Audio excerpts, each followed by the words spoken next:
Bonjour, bienvenue dans cette nouvelle vidéo de la forme de la formation Cisco CMP NRC 300-410 de la section du protocole JLP avancé. On va voir dans cette vidéo comment appliquer une configuration de JLP de base. Et là, même si vous n'avez aucune expérience avec du protocole de JLP, là, c'est la vidéo la plus adaptée pour bien sûr maîtriser cette compétence de configuration de JLP. Alors pour cela, nous avons préparé nous allons faire une topologie de 4 routeurs et ces 4 routeurs, bien sûr, ils vont être configurés pour qu'ils utilisent un protocole de routage de JLP. Alors, sans tarder, on va ouvrir notre lab avec l'outil FNG et on va entamer notre configuration du protocole UJLP. Très bien, après l'ouverture de notre lab avec l'outil FNG, comme vous voyez, nous avons les 4 routeurs qui sont liés entre eux avec des liaisons Giga Ethernet et Ethernet, d'accord? Et nous avons notre interface logique de l'OPAC installée sur notre routeur R4. Alors, pour commencer, j'ai déjà configuré les interfaces, les récipients des interfaces pour chaque routeur et de même pour la LOPAC. Alors là, notre objectif, c'est de faire une configuration de base de notre protocole UJLP. Alors, je vais commencer avec mon routeur R1. Alors, conft, on va utiliser un système autonome 1, d'accord, pour mon protocole de routage. Et par la suite, je vais faire now auto samurai. Alors, sachant que cette commande, elle est activée par défaut au-delà de la version de OS 15. Et voilà, c'est-à-dire par la suite, on va faire de déclaration des réseaux. Alors là, je vais juste déclarer mon réseau de 13, c'est-à-dire le réseau entre le routeur R1 et le routeur R3. Alors, network 192.168.13.0. Voilà.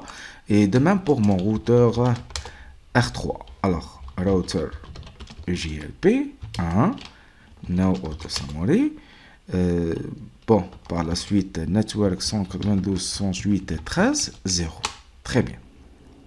Alors là, normalement, il devrait avoir une contiguïté de voisinage entre mes deux routeurs. Pour confirmer ça, c'est do show IP UJLP neighbor. Voilà, j'ai mon premier voisin, d'accord, entre mon routeur R3 et mon routeur R1. Alors, do show IP UJLP neighbor, voilà. Si je veux voir aussi bien la topologie, d'accord, voilà, j'ai une seule route installée sur mon topologie entre mon routeur R1 et R3. Alors là, je vais continuer ma configuration et par mon routeur et avec mon routeur R1. Alors en déclarant mon deuxième route, alors c'est le 12.0, voilà. Alors là, comme vous voyez, si je vais refaire show neighbor, il n'y a aucun changement, mais par contre show topologie, bon, j'ai deux entrées dans ma topologie et de même pour mon routeur R3. Alors, voilà, très bien. Je continue avec mon routeur R3, d'accord? C'est le réseau 192.168.34.0. Voilà. Si je vais vérifier ma topologie, ça va changer, d'accord? Et de même pour mon réseau, ou mon routeur, pardon, R1. Voilà. Alors, je vais continuer avec mon routeur R2. Alors, conf t router EJRP 1 no auto summary et je vais déclarer mon premier réseau 192.168.12.0. Très bien. Alors là, mon routeur R2 et R3, ils vont former une contiguïté de voisinage.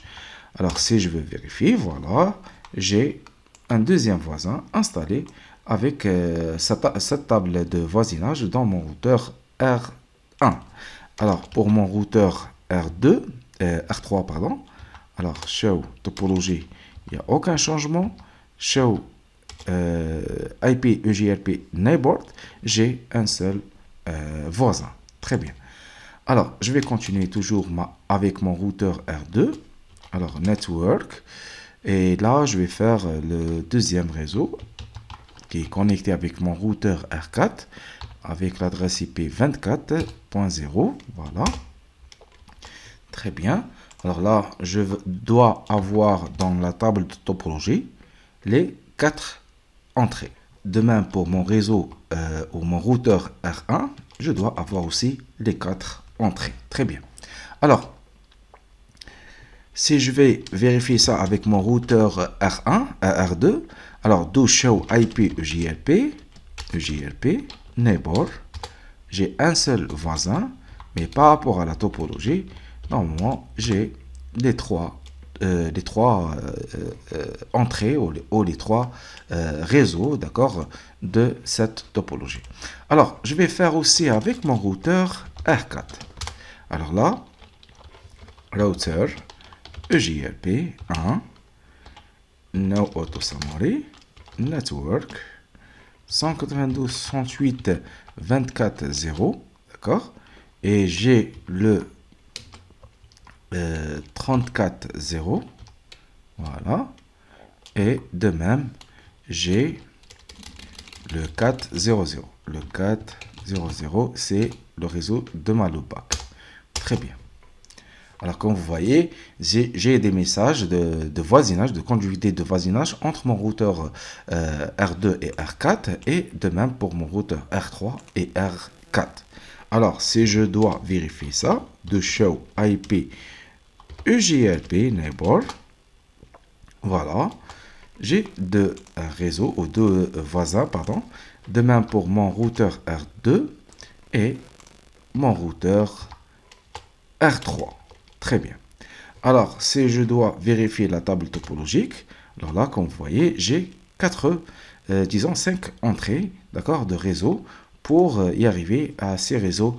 Et de même pour mon routeur R2, alors là, vous voyez que j'ai ces routes, d'accord. Alors, si je veux faire, bon, comme vous voyez, pour chaque réseau, d'accord, pour chaque réseau, j'ai disons un seul successeur, mais j'ai deux entrées, d'accord. Alors, si je veux changer quelques paramètres, alors je peux faire changer le multiplicateur de ce protocole de JLP. Et là, c'est une commande vraiment avancée. Là, je vais changer par exemple avec un multiplicateur de 3, par exemple, d'accord. Et je vais voir. Très bien. Alors là, il va, pour chaque entrée, il va, pour la distance annoncée, il va la multiplier par 3. Très bien. Voilà. Bon, si je vais voir avec la table de routage, alors show IP route, et voilà, nous voyons que, par exemple, pour le réseau 444, c'est le réseau de loopback de mon routeur R4. Alors là, il va y arriver par le réseau ou par l'adresse IP du sous-suivant de 13.3 qui est de l'interface Gigabyte 01 de routeur R3. Alors là, c'est la distance administrative, d'accord, de mon protocole de routeur, c'est le 90. Et là, c'est la distance de faisabilité. Et bien sûr, c'est le métrie de ma pour y arriver à ce réseau de 444.0. D'accord. Alors, de même pour les restes des réseaux distants, d'accord. Là, j'ai des réseaux directement connectés et là, j'ai les réseaux distants pour mon routeur R1. Alors, de même pour mon routeur R2, alors show IP route. Très bien. Alors, comme vous voyez, là, j'ai pas mal d'entrées, d'accord. J'ai une redondance, puisque là, je suis en train d'utiliser de Ethernet, d'accord. Et par contre, là, je suis en train d'utiliser de Giga Ethernet. Très bien. Voilà. Pratiquement, c'est ce qu'on veut comme résultat, d'accord, de mon configuration par défaut. Alors, show IP route. Voilà. Nous voyons que tous les routes sont installées sur tous les routeurs, d'accord, avec bien sûr ce protocole de routage EJLP. Voilà, normalement, c'est notre objectif. Je vous recommande de refaire aussi bien un autre scénario, d'accord, pour mieux s'adapter à la configuration de base de notre protocole de routage EJRP. Et je vous dis merci pour votre attention et je vous donne rendez-vous pour la prochaine vidéo.